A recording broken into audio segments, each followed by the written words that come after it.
Around 100 migrant caravan members have been kidnapped by human traffickers, Mexican officials warn. Here's a summary of the article. Around 100 members of a refugee and migrant caravan traveling towards the U.S. have reportedly fallen victim to organized crime as they moved through Mexico. Thousands streamed into Mexico City on Monday to seek shelter in a sports stadium on the eve of the U.S. midterm elections, in which Donald Trump has repeatedly warned about the advancing caravan and ordered thousands of troops to the border. Around 100 members, including children, did not arrive in Mexico City because they were kidnapped along the route and handed to organized crime groups, Arturo Pimbert, ombudsman for the Human Rights Commission in Oaxaca, told HuffPost Mexico. He said the federal government had put strong pressure on transport companies along the caravan route not to pick up the migrants, forcing them to walk through an area he said was the largest grave in the country, where hundreds of people have disappeared. The lead caravan is estimated to have about 4,000 members, and several smaller groups are trailing hundreds of miles to the south. President Trump has made the caravan a major issue in the midterms and portrayed it as a threat to the U.S., even though such caravans have regularly happened over the years and have largely passed by unnoticed. In dozens of interviews since the initial caravan set out from Honduras more than 3 weeks ago, migrants have said they are escaping rampant poverty and violence. This post received a score of 31,381, with an upvote ratio of 92%. Here are the top comments in response to this article. Who are the people that keep the market going to human trafficking? Who are these people that demand this type of service? And #X200B. I don't get it. This behavior exists because people are paid for people. Who are these people? Women, girls are often sold as sex slaves and forced to work as sex workers in brothels with pimps keeping all the money. The person is undocumented, so they have few employment options in the U.S. The smuggler then conveniently mentions that they could work in a massage parlor and make all right money, or they could work in a hotel where they clean rooms and make like $1 an hour.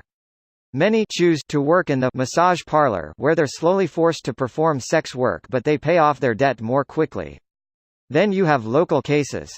Typically that's like a poor teenage girl from a broken family who is preyed upon by an older man who showers her with gifts, forms a relationship, then moves her across the country and suddenly starts coercing her into sex work. Labor trafficking happens in Dubai a lot also. They lure in workers from India, Pakistan, Bangladesh, and on arrival they take away the travel documents and make them work to pay off the cost of bringing them there. Then they return the travel documents. Qatar and the thousands of foreign workers who have died building their new infrastructure and stadiums for the 2022 World Cup. I won't be watching the 2022 World Cup for this reason. I hope y'all join me, as well as pressuring advertisers to pull out. Edit, a letter. They supposedly passed some laws recently to give migrant workers a bit more protection, but doubt that will do too much, at least in the short term. Honestly, I don't think it's in the culture to treat migrant workers with the slightest bit of humanity. Not shitting on all Arab culture here so much as that of the Gulf, but their way of treating anyone who isn't one of them is decidedly inhuman in itself. Laws are good, but we're talking about societies that have, in the time span since discovering oil, developed an extreme case of racial, religious supremacy or a caste system where they're on top. Which is utterly tame in comparison to the Gulf. The social issues caused by being a wealthy state surrounded by and largely taking advantage of the poor, developing world in surrounding Asia for cheap labor, maids, etc. are pretty evident there already. I think there's a strong tendency for all humans to treat anyone considered out of the group and of a lower status in that manner when they can get away with doing so. It's something we constantly have to guard against.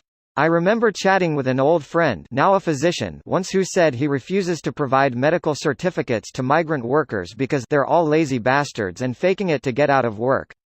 It's very unfortunate, but as a result of a lifetime of being taught directly and indirectly, as I have as well, that intellect and drive are linked closely with skin tone.